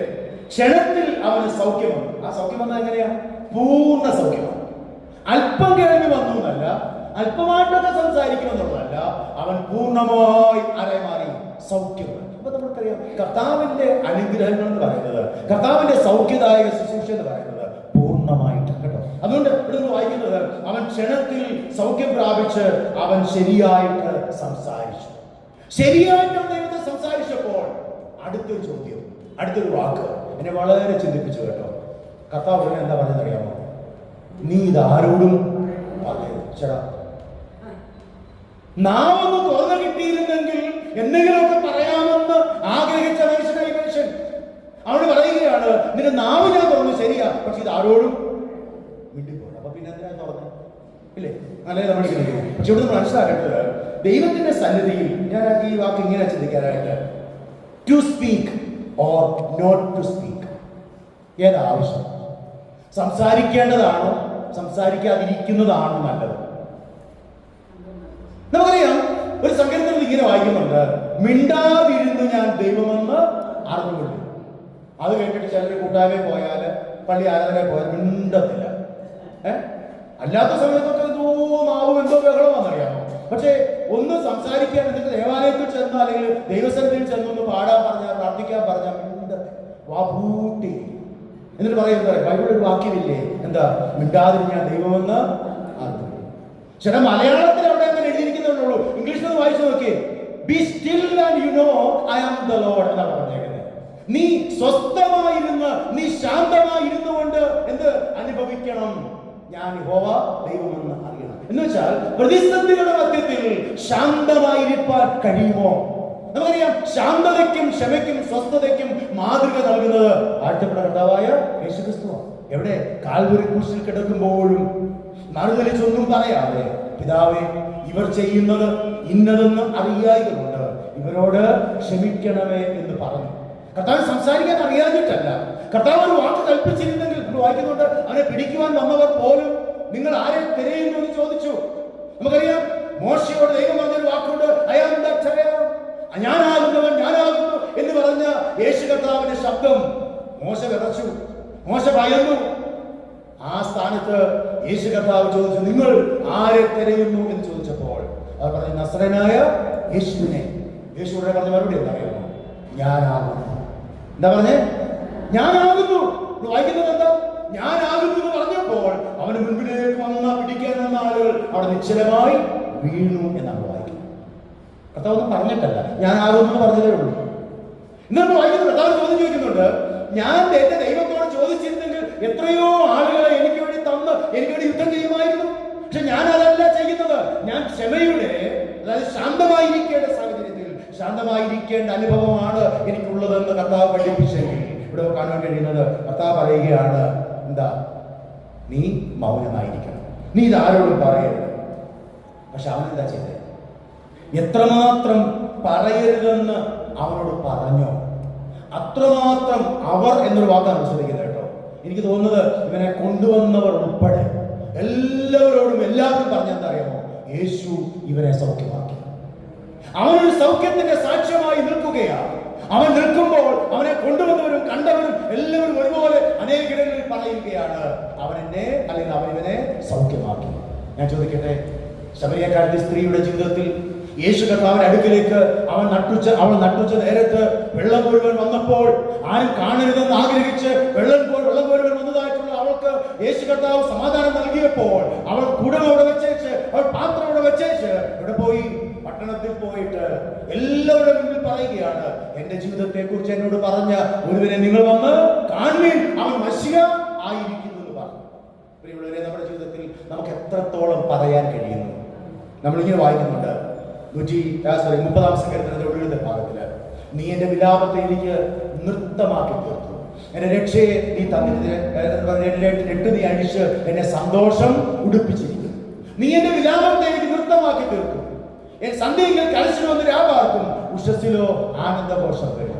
ഒടുവിലത്തെ വാക്യം ഇങ്ങനെയാണ്, അതുകൊണ്ട് ഞാൻ മൗനമായിരിക്കാതെ നിനക്ക് സ്തുതി പാടേണ്ടതിന് തന്നെ എന്റെ ദൈവമായ കർത്താവേ, ഞാൻ നിന്നെ വാഴ്ത്തും, ഞാൻ നിന്നെ സ്തുതിക്കും. അപ്പൊ ദൈവത്തിന് സ്തോത്രം ചെയ്യുക, മിണ്ടാതിരിക്കാനായിട്ടല്ല, യഹോവയ്ക്ക് അവന്റെ നാമത്തിന് തക്ക മഹത്വം കൊടുക്കുവാൻ ദൈവത്തെ സ്തുതിപ്പാട്ടൊക്കെ നമുക്ക് സാധിക്കേണ്ടത് ഏറ്റവും ആവശ്യമാണ്. ഞാൻ പറഞ്ഞത് 3 കാര്യങ്ങൾ ഞാൻ പറയുവാനായിട്ട് ശ്രമിച്ചു. അതിൽ ഞാൻ ഓർമ്മപ്പെടുത്തിയത്, നമുക്ക് 3 അവയവങ്ങൾ ദൈവം തന്നിട്ടുള്ളപ്പോൾ നമ്മുടെ ചെവി, പ്രത്യേകിച്ച് ഇവിടെ വായിക്കുന്ന ഈ സംഭവവുമായി ബന്ധപ്പെട്ട് നമ്മൾ ചിന്തിച്ചാൽ, നമ്മൾക്ക് ദൈവം നമ്മുടെ ചെവി തുറക്കുമ്പോൾ, അല്ലെങ്കിൽ ദൈവം ചെവി തുറന്നിട്ടുണ്ടെങ്കിൽ നാം എന്ത് ചെയ്യണമെന്ന് അറിയാമോ? ദൈവശബ്ദം കേൾക്കുവാനായിട്ട് കാതുകളെ തുറക്കണം. യാക്കോബിന്റെ ലേഖനത്തിൽ വായിക്കുന്നു, കേൾപ്പാൻ വേഗതയും പറയുവാൻ താമസവും ഉണ്ടാകട്ടെ. നാവിന്റെ ഉപയോഗത്തെ കുറിച്ച് പറയുന്ന ഒരു ലേഖനമാണല്ലോ യാക്കോബിന്റെ ലേഖനം. അപ്പൊ യാക്കോബ് നാവിന്റെ പരിണിത ഫലങ്ങളെ കുറിച്ച് അല്ലെങ്കിൽ ദോഷവശങ്ങളെ കുറിച്ചൊക്കെ പറയുമ്പോൾ അവിടെ വ്യക്തമായിട്ട് പറയുന്നുണ്ട്, നിങ്ങൾ കേൾപ്പാൻ വേഗതയും പറയുവാൻ താമസം. എന്ന് വെച്ചാൽ നമ്മൾ കൂടുതൽ കേൾക്കണം, കുറച്ച് സംസാരിക്കണം. കൂടുതൽ കേൾക്കാൻ വേണ്ടിയാണ് ചെവികൾ നമുക്ക് തന്നിരിക്കുന്നത്. എത്ര? 2. തിരിച്ചായിരുന്നെങ്കിലോ ഒരു ചെവിയും 2 നാവുമായിരുന്നെങ്കിൽ ഒരു നാവ് കൊണ്ട് തന്നെ സഹിക്കാൻ പറ്റുന്നില്ല അല്ലേ? അപ്പൊ 2 ചെവി തന്നിരിക്കുന്നത് എന്തിനറിയാമോ? പണ്ടൊരാൾ ചോദിച്ചു, എന്തിനാ ചെവി ദൈവം നമുക്ക് തന്നേക്കുന്നത്? അപ്പൊ പെട്ടെന്ന് പുള്ളി പറയാ, കണ്ണാടി വെക്കാനാണ്. ചെവി എന്തിനാ? കണ്ണാടി വെക്കാനാണ്. ചെവി എന്തിനാ? പിന്നെ പറഞ്ഞു, ഇതിലെ കയറി ഇതിലെ പോകാൻ. അങ്ങനൊന്നുമല്ല. നമുക്കറിയാം, ഈ ചെവിയുടെ നമ്മുടെ ടെക്നോളജി ഒന്ന് ചിന്തിച്ചാൽ അറിയാം, ഈ ചെവിയിലൂടെ കയറി ഇതിലൂടെ ഇറങ്ങി പോകത്തില്ല. പറയുമ്പോൾ അങ്ങനെ പറഞ്ഞു, ഒരു ചെവിയിലൂടെ കേട്ട് മറ്റു ചെവിയിലൂടെ കളയരുത്, ഒരു ഉപദേശ വിഷയമായി കൊടുക്കുന്നതാണ്. അപ്പൊ നമുക്ക് ചെവികൾ ദൈവം നമുക്ക് തന്നിരിക്കുന്നത് എന്തിനാണെന്നറിയാമോ? ദൈവ ശബ്ദം കേൾക്കുവാനാണ്. ഇന്ന് നമ്മൾ ഓർക്കണം, ഇന്ന് നമ്മൾ എന്തെല്ലാം ശബ്ദം കേൾക്കുന്നു. പക്ഷെ ഓർക്കണം, എല്ലാ ശബ്ദത്തിന്റെ മധ്യത്തിലും നമ്മുടെ ശബ്ദം കേൾക്കുന്ന കാതുള്ളവൻ നമ്മുടെ മധ്യത്തിലുണ്ട്. ദൈവത്തിന് സ്തോത്രം, ഇല്ലേ? അതാണ് മനസ്സിലാക്കേണ്ടത്. യേശുവേ ദാവീദ് പുത്ര, എന്നോട് കരുണ തോന്നണമേ എന്ന് നിലവിളിച്ചത് വ്യക്തിമായുണ്ട്. ആ വ്യക്തിമായുടെ വാക്കുകൾ കേട്ടിട്ട് അരോചകത്വം തോന്നിയ ശിഷ്യന്മാർ പറഞ്ഞു, അവിടെ മിണ്ടാതിരിക്കണമെന്ന് പറഞ്ഞപ്പോഴും അവന്റെ ശബ്ദം ദൂരത്തു നിന്ന് കേട്ടവൻ ആ ബഹളത്തിന്റെ മധ്യത്തിലും യേശുവേ ദാവീദ് പുത്ര, എന്നോട് കരുണ തോന്നണമെന്ന് നിലവിളിച്ച ആ മനുഷ്യന്റെ വാക്കുകൾ കേട്ടിട്ട് യേശു അവിടെ നിന്നു. ദൈവത്തിന്റെ സ്തോത്രം. നമ്മുടെ നിലവിളി കേൾക്കുന്ന ദൈവം ഉണ്ടെങ്കിൽ അവന്റെ, നമ്മൾ വായിക്കുന്നു, യഹോവയുടെ കണ്ണ് നീതിമാന്മാരുടെ മേലും അവന്റെ ചെവി അവരുടെ നിലവിളിക്കും തുറന്നിരിക്കുന്നു. നമ്മെ കേൾക്കുന്ന ദൈവത്തിന്റെ കാതുകൾ കൂർപ്പിച്ച് നമ്മളെ ശ്രദ്ധിക്കുവാനുണ്ടെങ്കിൽ അവന്റെ ശബ്ദം കേൾക്കുവാൻ നമ്മൾ എത്രത്തോളം താല്പര്യത്തോടെ ദിവസങ്ങളിലായിരിക്കണം. ഈ ബഹളത്തിന്റെ നടുവിൽ, ഈ ലോക ചിന്തകളുടെ നടുവിൽ നമുക്ക് എത്രത്തോളം ഈ കർത്താവിനെ കേൾക്കുവാൻ കഴിയുന്നു? ഞാൻ സാധാരണ പറയാറുണ്ട്, നമ്മൾ വായിക്കുന്നുണ്ട്, ശമൂവേൽ പ്രവാചകൻ തൈലക്കൊമ്പും എടുത്തുകൊണ്ട് ഇസ്രയേലിന്റെ 1ാമത്തെ രാജാവിനെ അഭിഷേകം ചെയ്യുവാൻ പോകുന്ന വഴിയിൽ വെച്ച് ഒരാളെ കണ്ടുമുട്ടി. ആരാണ്? ശൗൽ. ശൗലോട് വെച്ച് നീ എന്താ അന്വേഷിക്കുന്നു? പറഞ്ഞു, എന്റെ അപ്പന്റെ കുറച്ച് കഴുതുകളെ കാണാതെ പോയി, അതിനെ തേടി വന്നതാണ് ഞാൻ. അപ്പോൾ ശമൂവേൽ പറഞ്ഞു, അതൊക്കെ കൃത്യസമയത്ത് കിട്ടും. ഞാൻ നിങ്ങളുടെ ആ വാക്യം 1 ശമൂവേൽ 2-ാമത്തെ വാക്യം അവിടെ ഇങ്ങനെ വായിക്കുന്നത്, ഞാൻ നിന്നോട്, എന്താണ് അറിയാമോ? ഞാൻ നിന്നോട് ദൈവത്തിന്റെ അരുളപ്പാട് അറിയിക്കേണ്ടതിന് നീ അല്പം നിൽക്കാം. നീ ഓടിപ്പോകേണ്ടവനല്ല, നീ നിൽക്കണം. എന്തിനാണെന്നറിയാമോ? കേൾക്കുവാൻ. ഞാൻ ചോദിക്കട്ടെ, നമ്മുടെ ജീവിതത്തിൽ എത്രമാത്രം ദൈവവചനം കേൾക്കുവാൻ നമ്മൾ സമയമെടുക്കുന്നു? ഇന്ന് പലതും കേൾക്കുന്ന സമൂഹത്തിൽ നമ്മൾ ജീവിക്കുന്നത്, പല രീതിയിൽ നമ്മൾ കേൾക്കുന്നത് എന്തെന്ന് ചിന്തിപ്പാനായിട്ട്, ഹൃദയത്തിൽ സംഗ്രഹിപ്പാനായിട്ട്. മറിയ കേട്ടത് ഹൃദയത്തിൽ സംഗ്രഹിച്ചതുപോലെ നമ്മുടെ ജീവിതത്തിൽ ദൈവവചനം കേൾക്കുവാൻ നമ്മുടെ കാതുകളെ തുറക്കേണ്ടത് ഏറ്റവും ആവശ്യമാണ്. എന്നാൽ ഇന്ന് പലരുടെയും ചെവി അടഞ്ഞുപോയി. ഞാൻ പക്കിട്ടിലേക്കൊന്നും പോകുന്നില്ല. പൊട്ടയണലയെ പോലെ, ചെവി കേൾക്കാത്ത പൊട്ട പ്രാവുകളെ പോലെ ആയി എന്നൊക്കെ ഹോശേയ പ്രവാചക പുസ്തകത്തിൽ വായിക്കുന്നുണ്ട്. ചെവി അടഞ്ഞു പോയവർ. ഇന്ന് നമുക്കറിയാം, കുറച്ച് വർഷങ്ങൾ കഴിയുമ്പോൾ ഒരു രോഗമായി നമ്മുടെ ചെവിയുടെ കേൾവി കുറയാറുണ്ട്. അത് സഭാപ്രസംഗിൽ പറയുന്നുണ്ട്, ഇല്ലേ? അത് വ്യക്തമായിട്ട് പറയുന്നുണ്ട്, കേൾക്കുന്നവർ ചുരുക്കമാകും. അത് എന്താ പറയാ, കേൾക്കാൻ പ്രയാസമായി വരുന്ന അവസ്ഥയെ കുറിച്ച്, മനുഷ്യന്റെ ശാരീരിക ബലഹീനതകളെ കുറിച്ച് ശലോമോൻ രാജാവ് അവിടെ പറയുന്നത്. എങ്കിലും ഞാൻ പറയട്ടെ, അനേകം ആളുകൾ നമ്മൾ തിരിച്ചു നോക്കിയേ, ശിമയോൻ എന്ന വാർദ്ധക്യത്തിലായിരുന്ന മനുഷ്യൻ യേശു കുഞ്ഞിനെ കയ്യിലെത്തിക്കൊണ്ട്, എനിക്ക് തോന്നുന്നില്ല കണ്ണ് നല്ലവണ്ണം കാണുമോ എന്ന്, ചെവി നല്ലവണ്ണം കേൾക്കുമോ എന്ന് എനിക്കറിയില്ല, എങ്കിലും ഉള്ളിൻ്റെ ഉള്ളിൽ നിന്ന് പറഞ്ഞൊരു വാചകമുണ്ട്. അതറിയാമോ? എന്റെ ദൈവമായ കർത്താവേ, എല്ലാ ജനത്തിനു വേണ്ടി നീ ഒരുക്കിയിരിക്കുന്ന നിന്റെ രക്ഷയെ എന്റെ കണ്ണ് കണ്ടുവല്ലോ എന്ന് പറഞ്ഞ് ദൈവത്തെ മഹത്വപ്പെടുത്തി. ഞാൻ പറയട്ടെ, ശാരീരികമായ കേൾവിയില്ലെങ്കിലും ആത്മീകമായ കേൾവിയുണ്ടെങ്കിൽ കർത്താവിനെ കേൾക്കുവാൻ തക്കവണ്ണം നമുക്ക് സാധിക്കും. അതിന് യാതൊരു സംശയമില്ല. രണ്ടാമത് നമ്മുടെ ഭാഗത്ത് മനസ്സിലാക്കുന്നത്, നാവ് തുറക്കണം. നാവ് തുറക്കണം. എന്തിനാണെന്നറിയാമോ? ദൈവത്തെ സ്തുതിക്കുവാൻ. നമ്മുടെ ഭാഗത്ത് വായിച്ചു, ദൈവത്തെ സ്തുതിക്കുവാനായിട്ട് നാവ് തുറക്കണം. ഞാൻ യഹോവയെ എല്ലാ കാലത്തും വാഴ്ത്തും, അവന്റെ സ്തുതി എപ്പോഴും എന്റെ നാവിൽ. ഞാൻ പറഞ്ഞല്ലോ, സംസാരിക്കാനും കേൾക്കുവാനും കഴിയാത്ത ആളുകളുടെ മാനസിക അവസ്ഥ നമ്മൾ ശ്രദ്ധിച്ചു നോക്കിയേ. ഒരു വാക്ക് ഉരുവിടുവാനായിട്ട് കഴിയാത്ത അനുഭവം, ഒരു ശബ്ദം പുറത്തേക്ക് വരാൻ കഴിയാത്ത അനുഭവം, കേൾക്കുവാനോ സംസാരിക്കാനോ കഴിയാത്തവർ. എന്നാൽ ദൈവം നമുക്ക് നമ്മുടെ പ്രിയപ്പെട്ടവർക്കും കേൾവിയും സംസാരശേഷിയും തന്നപ്പോൾ നാം എത്രത്തോളം നമ്മുടെ ശബ്ദം കൊണ്ട് ദൈവത്തെ സ്തുതിക്കുന്നു. നമുക്കുള്ള ശബ്ദം തീരുവോളം കർത്താവിനെ സാക്ഷിപ്പാനായിട്ട് സാധിക്കട്ടെ. മൂന്നാമതായിട്ട് എല്ലാറ്റിലുപരിയായി വേണ്ടത് നമ്മുടെ ഹൃദയം ഒന്ന് തുറക്കണം. അല്ലേ? നമ്മുടെ ഹൃദയം തുറക്കണമെന്ന് അറിയാമോ? ദൈവ സ്നേഹവും സത്യവാനായ ദൈവത്തിന്റെ സാന്നിധ്യവും വ്യക്തമായി അനുഭവിച്ചറിയുവാൻ തക്കവണ്ണം നമ്മുടെ ഹൃദയങ്ങളെ തുറക്കണം. നിന്റെ ന്യായപ്രമാണത്തിലെ അത്ഭുതങ്ങളെ കാണേണ്ടതിന് നീ എന്റെ കണ്ണുകളെ തുറക്കണമേ എന്ന് പറയുന്നു, എന്റെ ചെവികളെ തുറക്കണമെന്ന് പറയുന്നു, എന്റെ ഹൃദയത്തെ നീ തുറക്കണം. എന്നാൽ ഇന്ന് അനേക ഹൃദയങ്ങൾ അടഞ്ഞിരിക്കുകയാണ്, അടച്ചു വെച്ചിരിക്കുകയാണ്. അങ്ങനെയുള്ളതായ ഹൃദയങ്ങൾ തുറക്കേണ്ടത് ഏറ്റവും ആവശ്യമാണ്. ഞാൻ ഒത്തിരി വാക്യങ്ങളിലേക്ക് വാക്യം നിർത്തുവാനായിട്ട് ശ്രമിക്കുകയാണ്. ലൂക്കോസിന്റെ സുവിശേഷം 10-ാം അധ്യായം കർത്താവായ യേശു ക്രിസ്തു നല്ല ശമരിയക്കാരനെ ഉപമ പഠിപ്പിച്ചപ്പോൾ അവിടെ പറഞ്ഞൊരു വാചകം ചിന്തിക്കണമേ. എന്റെ ന്യായപ്രമാണത്തിൽ എന്ത് എഴുതിയിരിക്കുന്നുവോ നീ എങ്ങനെ അതിനെ വായിക്കും? വേദപുസ്തകത്തിൽ വാക്യങ്ങളുണ്ട്, ആ വാക്യങ്ങളെ നാം എങ്ങനെ വായിക്കുന്നു എന്ന് ശ്രദ്ധിക്കണം. അപ്പോൾ വായനയും ചിന്തയും കേൾവിയും കാഴ്ചയും എല്ലാം തന്നെ ഒരുമിച്ച് ദൈവത്തെ മഹത്വപ്പെടുത്തുവാനായിട്ട് സാധിക്കണം. എന്നിട്ട് അതിന്റെ 10-ാം അധ്യായത്തിന്റെ 23-ാം വാക്യത്തിലൊരു വാക്യം എന്നെ വളരെ ചിന്തിച്ചൊരു വാക്യമാണ്. അവിടെ ഇങ്ങനെ പറയുന്നത്, നിങ്ങൾ കാണുന്നതിനെ കാണുന്ന കണ്ണ് ഭാഗ്യമുള്ളത്. എന്താ പറഞ്ഞേ? നിങ്ങൾ കാണുന്നതിനെ കാണുന്ന കണ്ണ് ഭാഗ്യമുള്ളത്. എന്നിട്ട് പറയുന്നു, നിങ്ങൾ അവനെ കണ്ടുവല്ലോ. ആരെയാ? നിങ്ങളുടെ മുൻപിൽ നിൽക്കുന്ന യേശു പറയാ, എന്നെ നിങ്ങൾ കണ്ടു, നിങ്ങൾക്ക് ഭാഗ്യമുണ്ടായി. ഞാനൊക്കെ ആയിരുന്നു യേശു കർത്താവ് പ്രവർത്തിച്ച കാലയളവ് 33.5 തിരുവയസ്സ് വരെ ജീവിച്ച് പ്രവർത്തിച്ച് 3.5 വർഷമായി കർത്താവ് പ്രവർത്തിച്ചുള്ളത്. ആ 3.5 വർഷം യേശുവിനെ കണ്ട, യേശുവിനെ അനുഭവിച്ചറിഞ്ഞ, യേശുവിൽ നിന്ന് പ്രാപിച്ച നന്മകളെ ഓർക്കുന്ന പ്രിയപ്പെട്ടവരെ ഓർക്കാൻ ദൈവത്തെ മഹത്വപ്പെടുത്തുകയാണ്. കാരണം എന്താ? നേരിട്ട് അല്ലേ കാണുവാൻ നമ്മൾ ഭാഗ്യവെച്ചു. നമ്മൾ ആരും ദൈവത്തെ കണ്ടിട്ടില്ല, ഉണ്ടോ? നമ്മൾ ആരും യേശു ക്രിസ്തുവിനെ കണ്ടിട്ടില്ല. ഇന്ന് നമുക്കറിയാം, ചില ആളുകൾ പറഞ്ഞു പിടിപ്പിക്കുന്നുണ്ട് യേശു എന്നതൊരു ഐതിഹ്യമാണ്. ആണോ? പക്ഷേ ഇന്നത്തെ ഡേറ്റ് നമ്മൾ എഴുതിയാൽ തന്നെ വ്യക്തമായിട്ട് അവിടെ എഴുതിയിട്ടുണ്ട് ക്രിസ്തു വർഷം. വേദപുസ്തകത്തിൽ ഗ്രിഗോറിയൻ കലണ്ടർ ഉണ്ടാക്കിയപ്പോൾ അങ്ങനെ ഉണ്ടാക്കിയത് ബിഫോർ ക്രൈസ്റ്റ് BC എന്നും അനോ ഡോമിനി AD എന്നും തിരിച്ചുകൊണ്ട് ഈ കാലത്തെ തന്നെ രണ്ടായി വിഭാഗിച്ചു. മാത്രമല്ല പലസ്തീനിലെ ആ യേശുവിന്റെ കല്ലറ ഇന്നും തുറന്നു കിടക്കുകയാണ്. യേശുക്രിസ്തു വന്നു എന്നുള്ളത് ഒരു യാഥാർത്ഥ്യമാണ്. യേശുക്രിസ്തു ഒരു ചരിത്ര പുരുഷനാണ്, ഒരു യാഥാർത്ഥ്യമാണ്. അത് നമ്മൾ തിരിച്ചറിയേണ്ടത് ഏറ്റവും ആവശ്യമാണ്. എന്നിട്ട് പറയുകയാണ്, യേശുവിനെ കാണുന്ന കണ്ണ്, കണ്ട കണ്ണ് എന്താണ്? ഭാഗ്യമുള്ളതെന്ന്. ഞാൻ പറയട്ടെ, യഹോവ നല്ലവരെന്ന് രുചിച്ചറിയാൻ കഴിഞ്ഞവർ, അവങ്കിലേക്ക് നോക്കിയവർ പ്രകാശകരായി അവരുടെ മുഖം ലജ്ജിച്ചു പോയില്ല എന്ന് പറയുമ്പോൾ ദൈവസ്നേഹത്തിന് സമർപ്പിക്കുവാൻ കഴിയട്ടെ. ഈ ലൂക്കോസിന്റെ സുവിശേഷം 4-ാം അധ്യായം ആദ്യ ഭാഗം വായിക്കും, ഞാൻ അതിലേക്കൊന്നും പോകുന്നില്ല. ഇവിടെ പറയുന്നുണ്ട്, യെശയ്യാ പ്രവാചകന്റെ ചൂടിൽ വായിക്കുവാനായിട്ട് യേശുവിന്റെ അടുക്കിലേക്ക് കൊടുത്തപ്പോൾ യേശു വായിച്ച വേദഭാഗം എന്തായിരുന്നു? ബദ്ധന്മാർക്ക് വിടുതൽ, കുഴന്മാർക്ക് കാഴ്ച, പ്രസാദോത്സവം പ്രസംഗിപ്പാൻ ദൈവം എന്നെ അഭിഷേകം ചെയ്ത് അയച്ചിരിക്കുന്നു. വായിക്കുന്നത് ആ ഭാഗം ഇങ്ങനെ വായിച്ചപ്പോൾ അതിനൊടുവിലത്തെ ഭാഗം ഇങ്ങനെ വായിക്കുന്നു 20-ാമത്തെ വാക്യത്തിൽ, പള്ളിയിലുള്ള എല്ലാവരുടെയും കണ്ണ് അവങ്കൽ പതിഞ്ഞിരുന്നു. അവനെ മാത്രം കാണുവാൻ, മറ്റാരെയും കാണുവാനല്ല, മറ്റാരെയും കേൾക്കുവാനല്ല. ഞാനിങ്ങനെ പറഞ്ഞ് അവസാനിപ്പിക്കട്ടെ. നമ്മുടെ ജീവിതത്തിൽ കർത്താവിന്റെ സന്നിധിയിൽ കർത്താവിനെ കാണുവാൻ കഴിയുന്നുണ്ടോ?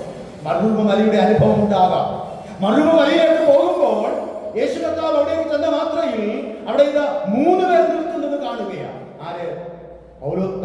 പത്രോസും യാക്കോബും യോഹന്നാൻ. നോക്കുമ്പോൾ മോശ നിൽക്കുന്നു, പിന്നെ ഏലിയാവ് നിൽക്കുന്നു, യേശുവും നിൽക്കുന്നു. ഉടനെ സ്വർഗത്തിൽ ഒരു ശബ്ദം ഉണ്ടാവുകയാണ്. എന്താ പറഞ്ഞേ? ഇവൻ എന്റെ പ്രിയപുത്രൻ, ഇവന് ചെവി കൊടുപ്പീൻ. അവർ തലപൊക്കി നോക്കിയാറെ യേശുവിനെ അല്ലാതെ, വാക്ക് ശ്രദ്ധിക്കണേ, അവർ തലപൊക്കി നോക്കിയാറെ യേശുവിനെ അല്ലാതെ മറ്റാരെയും കണ്ടില്ല. മറ്റു 2 പേരും പഴയ നിയമത്തിന്റെയും പുതിയ നിയമത്തിന്റെയും പ്രതീകമായി നിൽക്കുകയാണ്. പഴയ നിയമത്തിന്റെ പ്രതീകമായി മോശ നിൽക്കുകയാണ്, ന്യായപ്രമാണത്തിന്റെ പ്രതീകമായി നിൽക്കുകയാണ്. ന്യായപ്രമാണം യേശുക്രിസ്തുവിൽ നിവർത്തിക്കുകയാണ്. ന്യായപ്രമാണത്തെ നീക്കാനല്ല, പിന്നെ നിവർത്തിക്കാനാണ് യേശു വന്നതെന്ന് യേശു പറഞ്ഞു. ഏലിയാവ് എന്ന് പറയുന്നത് മരണം കാണാതെ സ്വർഗത്തിലേക്ക് എടുക്കപ്പെടുന്ന വിശ്വാസ സമൂഹത്തിന്റെ പ്രതീകമാണ്. അപ്പൊ നമ്മൾ ചിന്തിക്കുക, യേശുവിൽ വിശ്വസിക്കുന്നതായിട്ട് പ്രിയപ്പെട്ടവർ, യേശുവിൽ ആശ്രയിച്ച് ജീവിക്കുന്നതായിട്ട് പ്രിയപ്പെട്ടവർ, കർത്താവിലേക്ക് കാഹളനാദത്തിങ്കൽ എടുക്കപ്പെടുമ്പോൾ ഉണ്ടാകുന്ന അനുഭവത്തെ ഓർപ്പിക്കുകയാണ് ഏലിയാവ് എന്ന് പറയുകയാണ്. മോശയും ഏലിയാവും പോകാത്ത ഒരുവനുണ്ട്. ആരാണ്? യേശു കർത്താവ്. അവർ തലപൊക്കി നോക്കിയപ്പോൾ യേശുവിനെ മാത്രമേ കണ്ടുള്ളൂ. ഞാൻ പറയട്ടെ, ഇന്ന് ഈ പകൽക്കാലം, ഈ ദിവസങ്ങളിൽ, പ്രത്യേകിച്ച് 2026 മുന്നോട്ടുള്ള നാളുകളിൽ നമ്മുടെ ഈ ലോക ജീവിത യാത്രയിൽ കാണുവാൻ പറ്റുന്നതായിട്ടുള്ള പല നേതാക്കന്മാരും, പല ആളുകളും, സാമൂഹിക സാംസ്കാരിക മത നേതാക്കന്മാരൊക്കെ മുൻപിലേക്ക് വന്നേക്കാം. എന്നാൽ അവരെയൊന്നുമല്ല കാണേണ്ടത്, അവരെയൊന്നുമല്ല ഒന്നാമതായി കാണേണ്ടത്. അവരെ കാണുമ്പോൾ കാണുന്നൊരു വിരോധമില്ല, സംസാരിക്കുന്ന വിരോധമില്ല. പക്ഷെ കാണേണ്ടവനെ മാത്രമേ കാണേണ്ടതുപോലെ കാണാവൂ. ആരെയാണ്?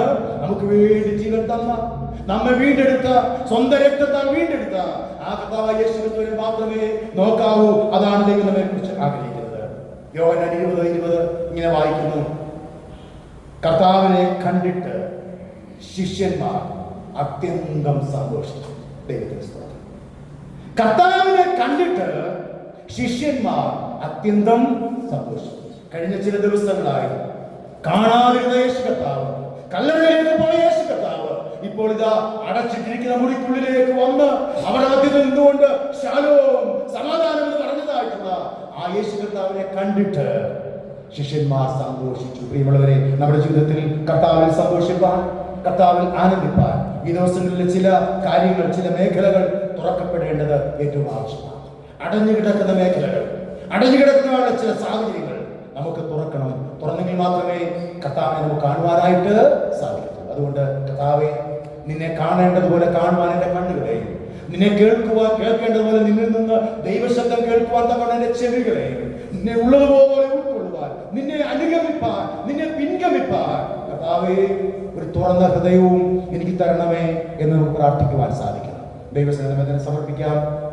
അവൻ സകലവും നന്നായി ചെയ്യും. പ്രാർത്ഥനയ്ക്കായി കർത്താവിന്റെ സന്നിധിയിൽ നമ്മെ തന്നെ വിനയപ്പെടുത്തിക്കൊണ്ട് നമുക്ക് കർത്താവിന് മുൻപാകെ നമ്മെ തന്നെ നമുക്ക് താഴ്ത്തി ഏൽപ്പിക്കാം.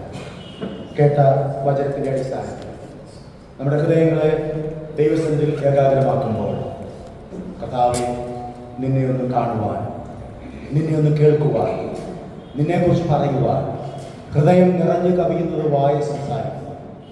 അതെ, മൂകനും ബധിരനുമായ മനുഷ്യൻ സൗഖ്യം പ്രാപിച്ചപ്പോൾ, യേശു കർത്താവിനെ തൊട്ട് സൗഖ്യമാക്കിയപ്പോൾ, ഈ സംഭവിച്ചത് നീ ആരോടും പറയരുത് എന്ന് പറഞ്ഞെങ്കിലും അവനും കൂട്ടരും അവരാലാവോളം യേശു കർത്താവിനെ കുറിച്ച് പറയുവാൻ ഇടയായി യേശുവിനെ പ്രസിദ്ധമാക്കി. ഒരു യഥാർത്ഥ വിശ്വാസി എന്നുള്ള നിലയിൽ ഈ ലോകത്തിൽ ജീവിക്കുന്നതായിട്ടുള്ള നമുക്ക് നമ്മുടെ കഴിഞ്ഞ കാല വർഷങ്ങൾ നഷ്ടപ്പെട്ടു പോയി. എന്നാൽ മുൻപോട്ട് ഈ നമ്മെ രൂപാന്തരപ്പെടുത്തിയ, നമുക്ക് സൗഖ്യം തന്ന, നമുക്ക് വിടുതൽ തന്ന, നമുക്ക് കേൾവി തന്ന, നമുക്ക് കാഴ്ച തന്ന, സംസാരിക്കാൻ വാക്കുകൾ തന്നതായിട്ട് ആ കർത്താവിനെ നമുക്ക് മഹത്വപ്പെടുത്താം. ആ കർത്താവിനെ കുറിച്ച് നമുക്ക് മറ്റുള്ളവരോട് പറയാം. യേശു വന്നിട്ടുണ്ട് കേട്ടോ, ഗുരു വന്നിട്ടുണ്ട് കേട്ടോ, അവൻ എന്നെ സൗഖ്യമാക്കിയവനാണ്, അവൻ എന്നെ വിടുവിച്ചവനാണ്, അവൻ എനിക്ക് മതിയായവനാണ്. നിന്റെ ഭാരം എന്താകട്ടെ, നിന്റെ പ്രശ്നം എന്താകട്ടെ, നിന്റെ ആകുലങ്ങൾ എന്താകട്ടെ, വേദനകൾ എന്താകട്ടെ, വിശ്വാസത്തോടെ ദൈവങ്ങളിലേക്ക് ഏൽപ്പിച്ചു കൊടുക്കുമോ? ചില ജീവിതത്തിന്റെ അടയ്ക്കപ്പെട്ട അനുഭവങ്ങൾ ആരും തുറക്കാതെ വണ്ണം അടയ്ക്കുവാൻ കഴിയുന്നവനും, ആരും അടയ്ക്കുവാൻ കഴിയാതെ വണ്ണം തുറക്കുവാൻ കഴിയുന്നവനായിരിക്കുന്ന ഒരു കർത്താവ്, അതേ ദാവീദിന്റെ താക്കോലുള്ളവനായിരിക്കുന്ന യേശു ക്രിസ്തു നമ്മുടെ മധ്യത്തിൽ ഇന്ന് പകൽക്കാലമുണ്ടല്ലോ. അവൻ നമ്മുടെ മധ്യത്തിൽ മാറത്തവൻ കക്ഷി കെട്ടിയവനായി, തേജസ്സിൽ വസിക്കുന്ന കർത്താവായി, വിശുദ്ധിയുടെ പ്രതീകമായി, പരിശുദ്ധനായി നമ്മുടെ മധ്യത്തിൽ നിൽക്കുന്നത് കൊണ്ട് നമ്മുടെ അശുദ്ധിയെ നമുക്കൊന്ന് കാണാം. കർത്താവേ, എൻ്റെ ജീവിതത്തിൽ ചില മേഖലകൾ അടഞ്ഞു കിടക്കുകയാണ്. അതെന്തുമാകട്ടെ, നമുക്ക് ദൈവത്തോട് സംസാരിക്കാം, നമുക്ക് ദൈവത്തോട് ഇടപെടാം. അവൻ നമ്മോട് ഇടപെടുമ്പോൾ, അവൻ നമ്മോട് സംസാരിക്കുമ്പോൾ നമ്മൾ കാതുകൾ ശ്രദ്ധിച്ച് ഹൃദയത്തെ ഒരുക്കി നമുക്ക് കേൾക്കുവാനായിട്ട് നമ്മുടെ ജീവിതങ്ങളെ സമർപ്പിക്കാം. നമ്മുടെ സമർപ്പണത്തിന്റെ അടിസ്ഥാനത്തിൽ നമ്മെ തന്നെ സമർപ്പിച്ചുകൊണ്ട് താല്പര്യപ്പെടുന്ന പ്രിയപ്പെട്ടവർക്ക് ദൈവസ്ഥിതിയിൽ എഴുന്നേറ്റ് നിന്നുകൊണ്ട് പ്രാർത്ഥനയ്ക്കായിട്ട് നമുക്ക് ഒരുങ്ങാം.